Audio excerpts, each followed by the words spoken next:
I did say in the last Dan Markel video that I did that there's something about Wendi, and there is. Today we're going to look at her contradicting herself, playing at making the attorneys second guess, and delving into just how smart she is. You're a smart woman, right? I am a smart woman. Before I go any further, a quick disclaimer. My name's Dawn and this is Lounge Bar Crime.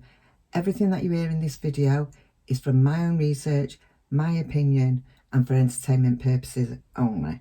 That out of the way, let's get to it. Let's just have a look at Wendi on the stand. The first time she went on the stand. This is what I mean with her game of cat and mouse. Anything she can pick up in. She's got a nose in everything. Just watch her ear. No questions are being directed at her at the moment. She's just got on the stand and she doesn't know whether to look at the prosecution, whether to look at the defence, whether to look at the judge. I'm saying look, I mean listen. They're all speaking amongst themselves and she's going from one to another. Just watch her. Anything else? No, sir. Has Secretary, please.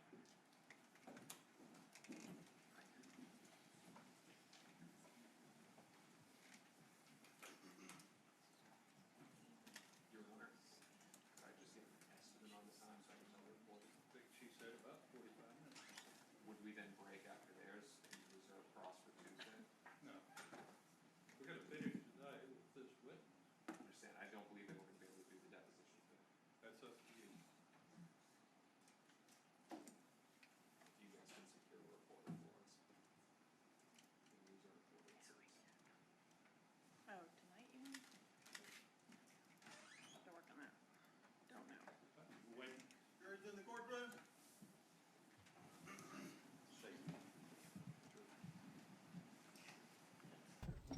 So Wendi knows by being in that courtroom, she can pick up a lot of information. Just even if she's not on the stand, just by watching and looking. In this next clip, this is the second time she came to court, and she's sat in the courtroom before anybody's been called at all that morning. So there was 5 witnesses there that day. There was herself, there was Jeffrey Lacasse, Marcia Rodriguez, that's the digital investigator. There was Officer Brennan. He was the one that was on Trescott Drive that saw her car. And then there was Luis Rivera, one of the hitmen. None of them are in that room but her, the only witness. Now, she used to be an attorney. Her attorney's an attorney. She knows she shouldn't be in that room, but she knows also to get in there early. She doesn't give a shit about the fact that Dan's parents are sat behind her, or that they could come in, which they did. She doesn't care about that at all. She just wants to pick up as much information as she can, and that's her games of cat and mouse. I'm going to continue with this. Hold on. So while Wendi sat there, hard-faced as she is, Christian Kawass, who's assisting her sister Tara Kawass and Chris DeCoste in the case. By the way, I'm going backwards and forwards here with different things because that's, you know how in-depth this case is. There's no way I can do this by just going on in a straight line. I mean, I'm all over with it a bit, but I'm trying to pinpoint things that I've found with Wendi, with her games. So Christian Kawass notices Wendi. Sorry, this is Magbanua's retrial in 2022. So she notices Wendi sat there, and you can see she's staring over, and she tells, I think this is Bill, you tell me what you think by this. I think she tells Tara, and Tara turns around and has a look, and the look that Tara gives Wendi, I mean, honestly, I would have loved to have heard that conversation closer, but just take a look at this.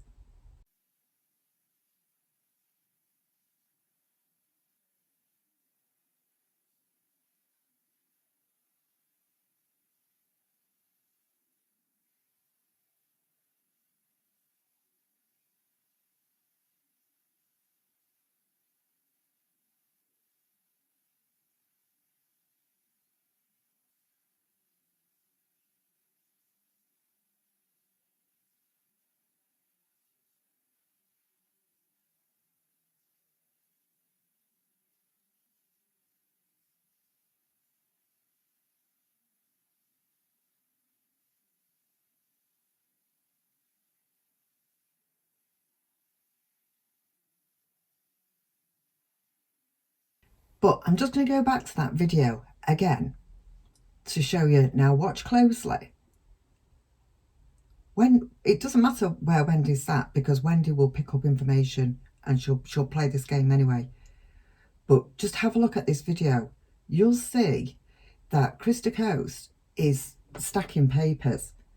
On them papers, we can see it on camera, on them papers is the photograph of Wendi on the beach with Magbanua and Magbanua's friend. So Wendi has already clicked that. She's seen that. I'll show you. She's looking right in that direction, and so is her friend. Her attorney might be as well. I'm a bit bothered about saying something about her attorney, because I believe they tried to do things to shut people up, but I'm going to say it anyway. What can they do? I haven't got anything. I might get a free plane ride to the US if I've got to go in court. It will really up the figures on my channel. Right, let's crack on. So, yeah, they all of them look, to me, my opinion, like they're looking at Chris DeCoste papers. Wendi is, anyway, I believe Wendi is. And it's got, so she's already clicked that. And this is Wendi, cat and mouse. Seriously though, joking aside, her lawyer worries me a little bit. When I did the other video on with regards Donna and Harvey, and we was talking about the Arthur hearing with Rashborn for Charlie Adelson. As you know, in that video I said, like, I mean, he's supposed to be like a really good attorney, but I don't think Georgia Cappleman has got any problem with him. And I said that in that video. But looking at her, Wendi Adelson's attorney, I'm a little bit concerned about him. And I'll tell you why. I'll play the clip for you. He actually gets up to speak about her. He exchanges a conversation with the judge. And he does finish off by saying, yeah, and that's the law as I understand it, to the judge. And yes, Your Honour, that's the law as I understand it, as though, you know, I know the law and I'm going to correct you. In saying that, Judge Wheeler, he doesn't seem to, he doesn't seem phased. He's not going to be phased, is he, as a judge? And he must have come across all these lawyers before that have got all these names. So, I don't know. But he did say, and like, if she could just wait outside the courtroom, and yeah, you know, and then she picks up a bag and she has to what, but she knew she shouldn't have been in there. Anyway, she goes out, but her attorney stays in, which is entitled to do, but she wasn't entitled to as a witness. But she thinks she's different. She doesn't have to play by any rules. She's got her own rules. Will be limited to. There's no piggybacking or bringing in any other information just because she's under the state subpoena. That's not going to be permissible. And then she's not going to be permitted to be called as a witness. Now that we know that she's just going to assert her Fifth Amendment rights, she won't be called as a witness in the defense case at this time.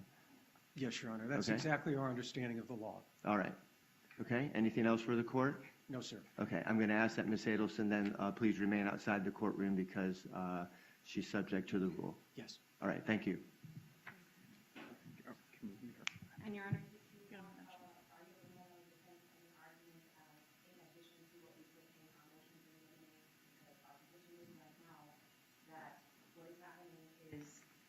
Let's just lighten it up a little bit.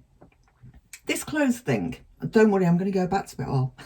This clothes thing where she's wearing the same outfit both times in court. Now, some people say it's a lucky suit. If it is, I hope she's wearing it the day she gets sentenced. But,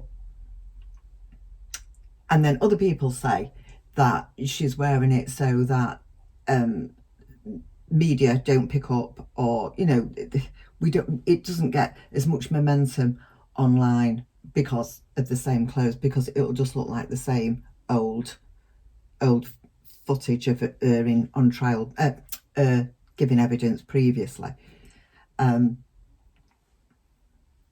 She actually thinks, and I believe she thinks, I don't know if she thinks this, but I believe she thinks that it's the latter, that she will just look the same. You see, she doesn't understand that a guilty conscience does not age very well. Take a look at this. Take a look at Denise Williams. Now, I know there's a bigger gap in years, but just take a look at her, how much she did age.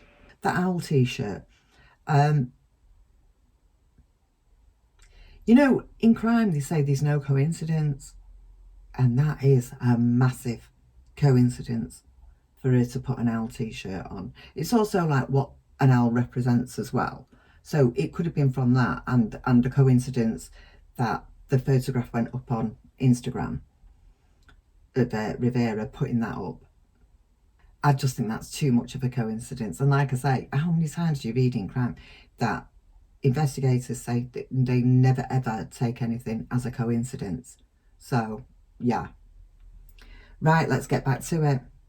Now, I think that Wendi behaves very different under pressure to when she's on the stand answering questions. And most people, they say they buckle under pressure. I think it's reversed with Wendi. When Wendi's under pressure, she seems to be like that. She seems to be quick. Apart from, there was a couple of times on the stand, but when she was in the interview room and she was talking to that investigator, and he says to her, oh, I know you've got a lot of friends. She goes, oh, how do you know that? Straight away, it reverses. She's asking him the question, how do you know that? He was pretty smart, him. He didn't give too much away.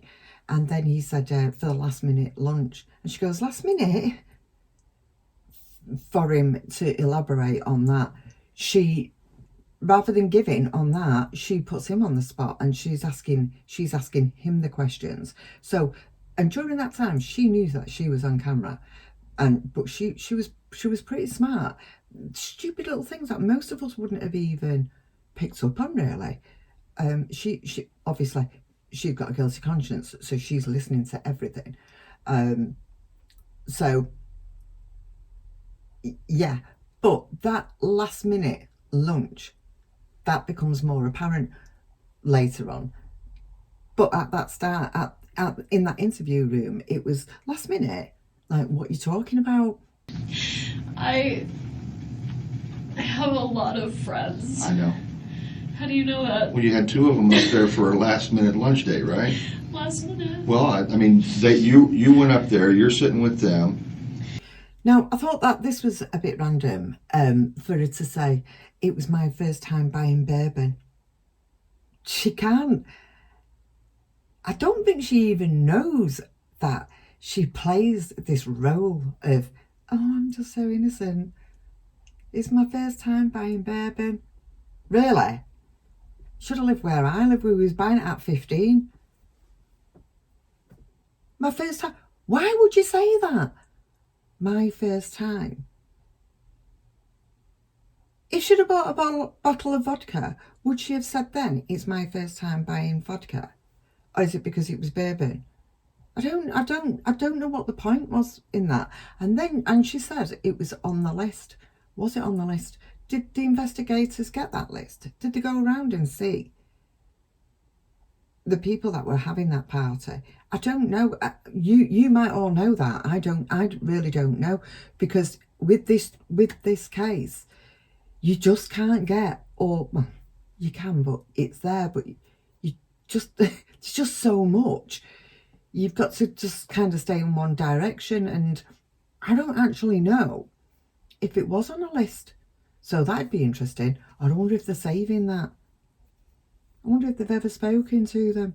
Residence? That sounds right. All right, and when you left your residence, you said you were going to lunch. Did you go directly to lunch? No, I stopped and made a purchase for a party that I was supposed to attend first. And what was that purchase?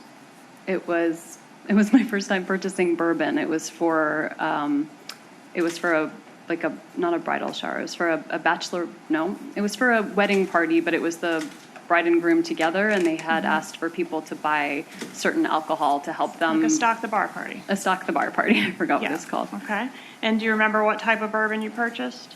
I don't, Does Bullet bourbon sound familiar? maybe. It was, All right. they had a list of what they wanted, and so I asked the person at the store if they had whatever kind it was. Okay. And do you recall where you went to purchase the alcohol? I think I went on Thomasville Road at ABC Liquor. Okay. Is there a reason you went to that particular store? No, I don't know many liquor stores. That was the first one that popped up. Let's just have a think about what she did that day. So she spoke to her friend on the phone, a friend in the UK.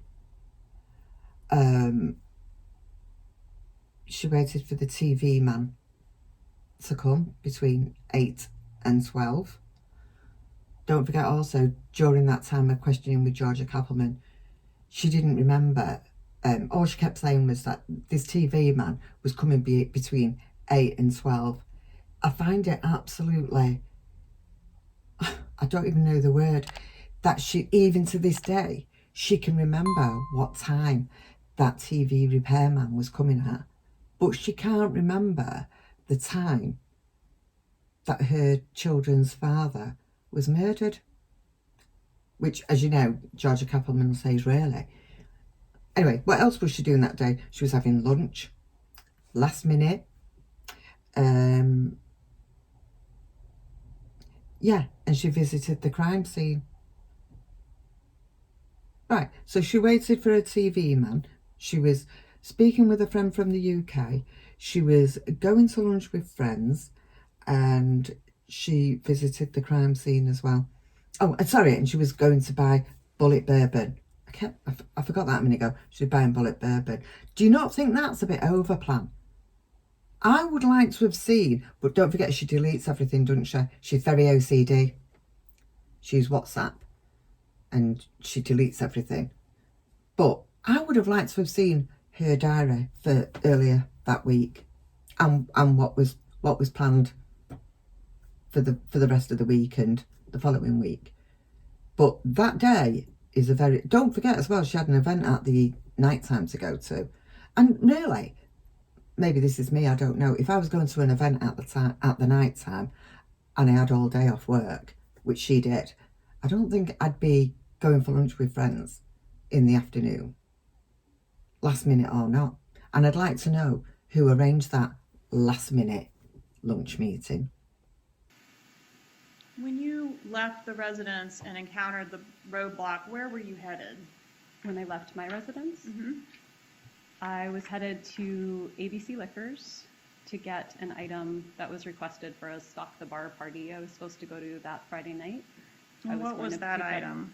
I'm sorry? What was the item? It was bourbon, What type of bourbon? Bullet bourbon. The And did you- invitation had asked specifically to bring a bottle of Bullet bourbon, so I went to the store and asked them where I could find that. And the bottle of Bullet bourbon was in your vehicle when law enforcement came to interview you about this case? Right, when I told law enforcement they could search my vehicle and signed away all my rights, yeah.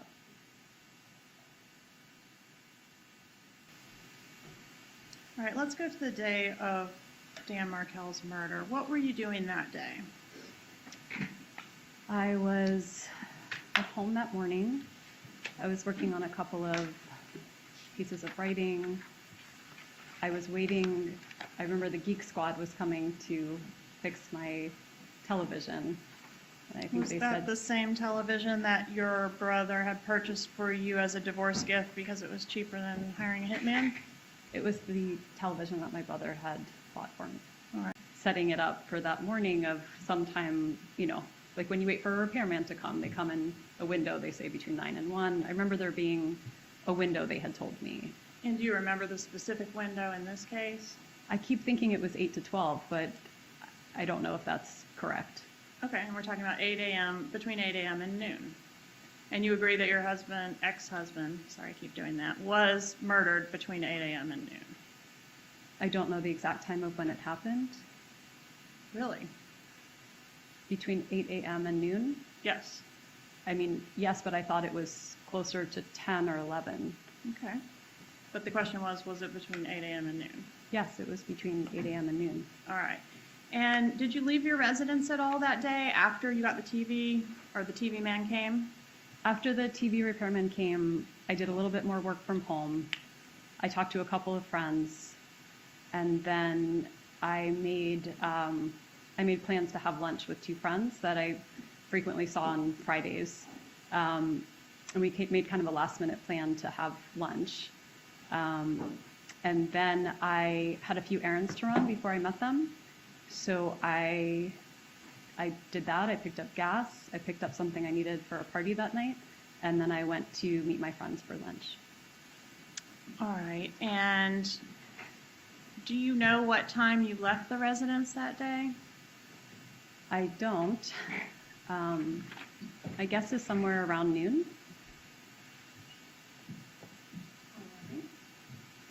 And then went and ran your errands? On the way to run your errands, did you go by the crime scene? No, On the way to run your errands, did you encounter a roadblock on Trescott? I did. Right, so let's just have a look at both times on the stand about turning down Trescott Drive. All right. And you made that purchase according to the receipt that was in your vehicle at 12:49. Does that sound about right to you? That sounds right. Okay. And did you make any stops between leaving your residence and going to the liquor store? Maybe I purchased gas? I don't know if you did or not, but I'm referring to your visit to the crime scene. I did not visit the crime scene. Okay.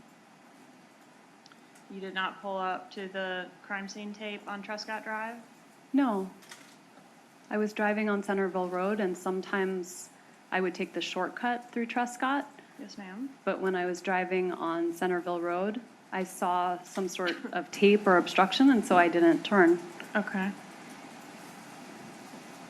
Have you seen the photographs that were taken of your vehicle? I have not.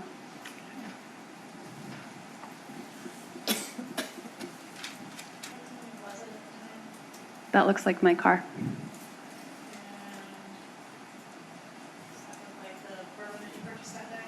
That looks like bourbon, yeah. Tape or obstruction, and so I didn't turn. Okay. Tape or obstruction, and so I didn't turn. Okay. All right, so you did turn off of Centerville onto Trescott. I did. All right, and when you encountered a roadblock, what did you assume the problem was there? I figured it was just an electrical storm or something. There was some tape, and it looked like the road was blocked off, and so I just turned around and went back and went up Benton. And had there been an electrical storm that morning? I didn't remember an electrical storm, but in the summertime, there's always trees falling and rainstorms, so pretty normal. All right, and you weren't concerned based on that experience that there could be something going on at your marital home? Absolutely not. And let's just have a look at this. Judge Hankinson asking about how gibbers is spelled. And she actually says, I don't know if I've ever spelt it.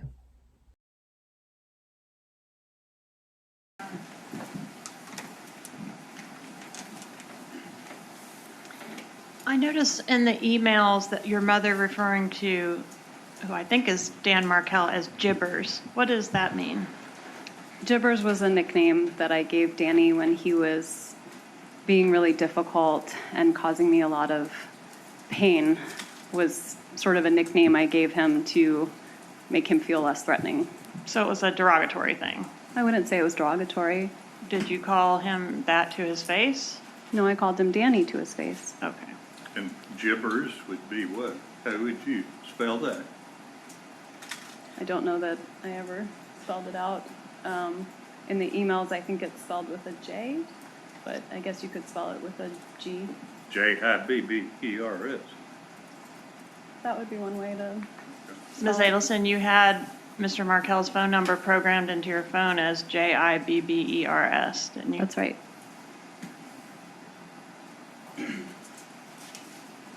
What about gibbers? She calls him gibbers? Yeah, gibbers is not a bad name. It was a silly name that I came up with during a period of time when I felt incredibly terrorized by Danny. And so it was a word that I would use to kind of make him seem less scary. Is it fair to say that it was a derogatory term? No, Okay, but you came up with it directly in relation to him terrorizing you. I did. It was a way to take the steam out of a situation I found scary. I wouldn't say it was derogatory. I just think it was. And a when you silly- say scary, are you alleging physical abuse? I'm not alleging physical abuse. And then of course we get to the smirk about how she can't be prosecuted. But you can actually tell with that smirk, my observation now, this is all. My observation is that when she starts that smirk and she says, yeah, because I can't, and you watch the end of that smirk, it fizzles out very quickly and there's a nervousness about her. I think she realises how smug she's been and how sure of herself she's been. Have you ever done that where you go to say something and then you think, well, I shouldn't have said that? That is the impression that she gives me when she says, yeah, because she can't be prosecuted. Now, you are testifying today under a state subpoena, correct? Correct. And that state subpoena gives you immunity for your testimony, right? Yes. Can you explain to the jury, since you're an attorney, what immunity is? Immunity is freedom from prosecution. So that means that anything you say today can't be used against you if the state decides to arrest you later on. The state isn't going to decide to arrest me.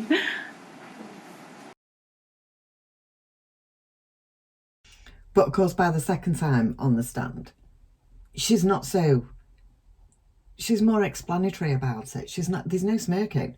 And Georgia Cappleman assists her in understanding her immunity. And she, as I've said, and she's not so cocksure of herself this time. Obviously, in between, she's had more time to understand it. Her being an attorney and all that. I currently live in Miami Beach.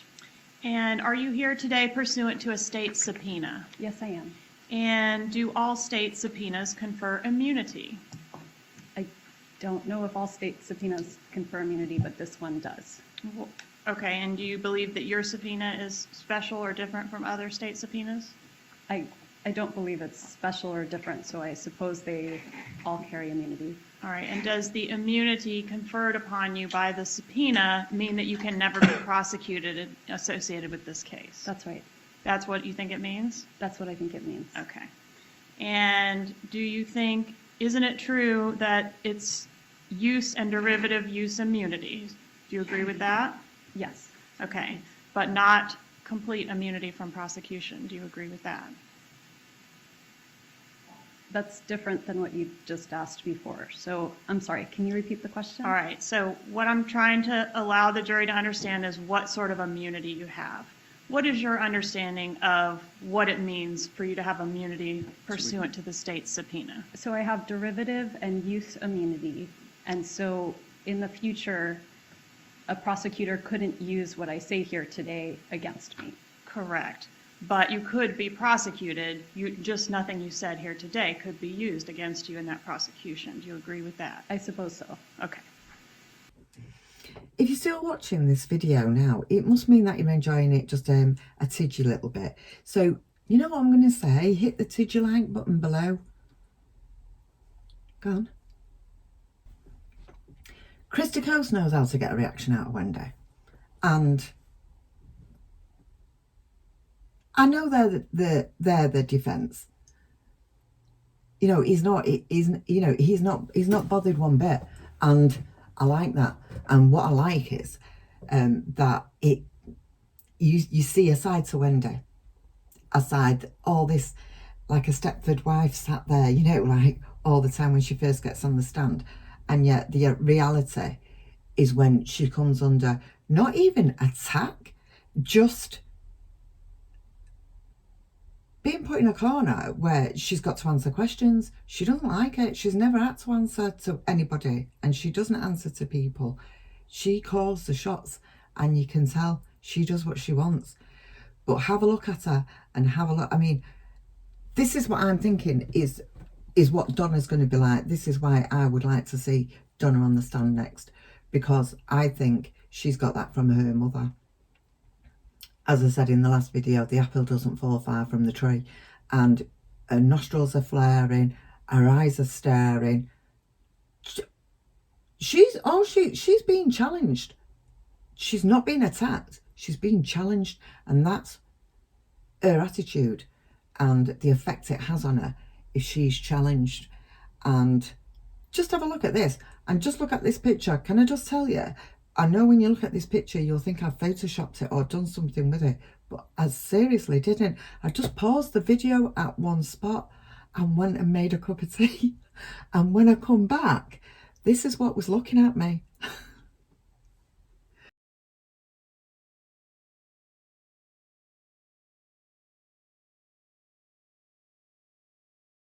You've made the decision. Now, you're a lawyer yourself too, right? I am. And you made the decision, I'm not going to look at any of this stuff. Correct. I don't want to know what happened to the father of my 2 children. Not I don't want to know what happened. How can you say you love those boys if you don't care who killed the father that they loved? Of course I care who killed the father that they loved. Then why won't you look at the stuff? I've been advised not to. Are you afraid that when you look at it, you're going to realize that your brother did this? I am not afraid of that. You know about the media, but you don't know about the media? I know about the media because it keeps me from employment. It keeps me from lots of things in my life. I'm aware of what's there, but I don't read the minutia so I can sleep at night. Ms. Adelson, 5 minutes ago you said you don't look at any of that stuff. I Now I don't ask you a look at question. it. Let me finish. Sure. 5 minutes ago you say you don't look at any of that stuff. Now I ask you a question, you say you look at stuff. That's not actually what I said. I said I'm aware that it exists, but I don't read it. I don't listen to it. Then how do you know that they're bashing you? You just told me they are. I did? Yeah. How about this? We'll come back to it. You can think up a better answer, okay? I'm not thinking up an answer. I'm telling you the truth. I'm sorry if you don't want to listen to it. She does it again as well when Georgia Cappleman is asking her about how many lawyers she's had.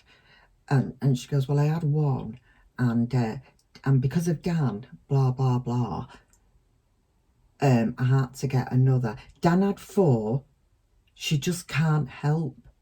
She can't help. She just can't help doing that. Of my family. All right. How many lawyers did you have in your divorce?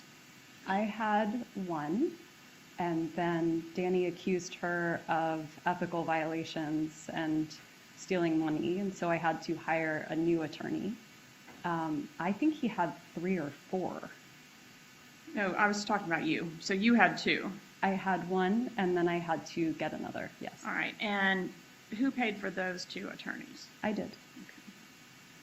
Again, when Georgia Cappleman asks about how long she was in Tallahassee after the murder, Wendi starts stating her case, and Georgia Cappleman does let her go on. Sometimes I suppose that could be a good thing, because they could slip up and offer too much, but sometimes I just think that I wish that Georgia Cappleman would close her down a bit quicker. Let her know who's boss, that she's got to answer these questions. I don't know if she's leading her into a false sense of security or not. I don't know on that one. I'm a bit confused with that. I just wish she'd just shut her down a bit quicker. How long did you stay in Tallahassee after your husband was killed? Ex-husband, sorry. Stayed a couple of days. And then after I had asked the police for protection at the funeral or in my home, and they refused, I decided to just go for a couple of days and spend a few days away from Tallahassee. And then this case hit CNN and hit the media, and I didn't feel safe. So I don't mean to interrupt you, but the question was, how long did you stay in Tallahassee after your husband was killed? I'm sorry, Ms. Kappleman. I stayed for a few days. Thank you. All right, so how did your mom take the news that you were not going to be able to relocate? She was very upset. And I thought this, absolutely epitomises Wendi to a T. When Georgia Cappleman is asking her about when they put in the motion so that Donna couldn't see the kids on her own without supervision because she'd been disparaging about Dan, and that was going to be ruled on in the August. That is the main thing behind this, but that was going to be ruled on in the August, and Wendi's going through this book here all the time looking, and she's at it, oh, I don't know, is it here? Just watch this acting. It's absolutely that her mother didn't take it serious anyway. Really just take a look at this. Was there a motion? I want to draw your attention specifically to this motion. It's on page 441 of that document in front of you, Exhibit 59. This motion was filed by Dan Markel on March 26th of 2014, so shortly before his death. I see it. Okay, what was that motion? Former husband's counter motion for enforcement of MSA on parenting issues and motion for contempt and sanctions. And in that motion, did he allege that you were violating the marital settlement agreement in a variety of ways, Yes, it looks like he did. including failing to facilitate communication between he and the boys, failing to keep him informed of where his kids are, failure to communicate about parenting decisions like the kids' schooling, diet, and extracurricular activities, things like that? Yes, that looks right. That was the whole reason that Dan lost his life. Yeah, she didn't know if it was scheduled. She didn't know when it was scheduled for. Absolutely ridiculous. But she still remembers that TV man was coming between 8 and 12. But she doesn't know anything about these motions with regards to the divorce and her mother having access to, or losing access to the children. She doesn't know nothing about that. She didn't think it was serious, and yeah, I don't know when it was going to be ruled on. Okay, I see it. I see what you're referencing. All right, so in that filing, Dan Markel alleges that your mother is disparaging him to the children, correct? That is correct. And he was seeking a court order saying she couldn't have contact with the kids unless there was another adult present, correct? I see that here. I don't think I took it seriously at the time, so it didn't really lodge in my memory. Did But your mom take it seriously? No, Was it ever ruled on? I don't know. If it were, it should be here, right? Yes, ma'am. Is it here? No, it's not. It was scheduled to be ruled on in August of 2014, right? I don't know. I don't know when it was scheduled for. I do know that nobody took it very seriously. Okay, so your mom wasn't worried about that motion being granted. In this case, you were asked about, why aren't your parents coming to testify? You, as you mentioned, gave a police interview in this case, right? Correct. And consented to the search of your phone, etc.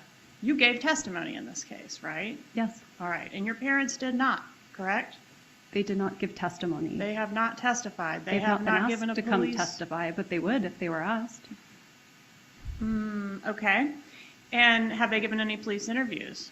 They would have, but the police never contacted them. The police did contact them, didn't they? And they refused. No, Are they represented by counsel? they are represented by counsel. And they'll come testify if we want them to. If they are under state subpoena, just like I was, they would come testify. All right. And do you know what they would testify to? They would testify to whatever they know. And do you know what they know? I have no idea what they know. Okay. They've never told you. No, You've never asked them no. because you never had any conversations with them about this murder. I've been advised by my counsel not to. All right. So nobody, including your brother Charlie, has admitted or denied to you any involvement in the murder one way or the other. Correct. Same with your parents. Correct. So what was that, Wendi? They haven't been asked to testify. I thought you didn't discuss the case with anybody. I thought you didn't discuss the case with your family because you've been advised not to. So how would you know that they haven't been asked?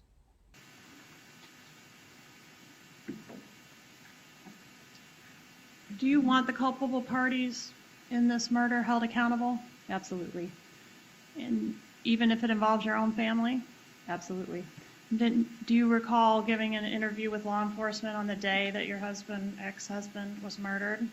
I recall sitting with law enforcement for 6 hours. Yes, I recall. And did you tell law enforcement something different in that interview about the culpability of your family? I'm sure while I sat for 6 hours completely traumatized that I said all kinds of things. All right, and was one of the things you said while you sat for 6 hours completely traumatized that you wanted the culpable parties held accountable unless it was your family? I don't believe I phrased it like that, and I think you're taking my words out of context, but sure. But sure? But sure what? No further questions. All right, we're going to take our break now. So yeah, I think kind of like Wendi Wendi does well under pressure.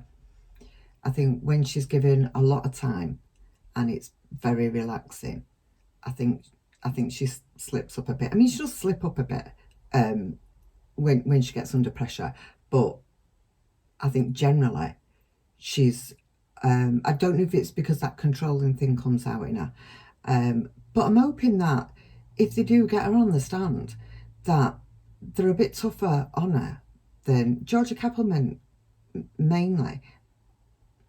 I think Georgia Cappleman is brilliant, but I just think, and I love the way that she's really relaxed, especially like, you know, at that part, you know, where she says sure, and everything, and then she just laughs at her and everything. I think that is like quite eerie because you can see the realisation on Wendi's face that she's met a match. She's met more than a match in Georgia Cappleman. And I do believe that Georgia Cappleman can handle her very, very easily. But I'd just like to see her be a little tougher on her. I like the way that Tara Kawass has spoken with her, because she's very inquisitive around her and things like that, whereas Chris DeCoste just sort of like he just tears right in there.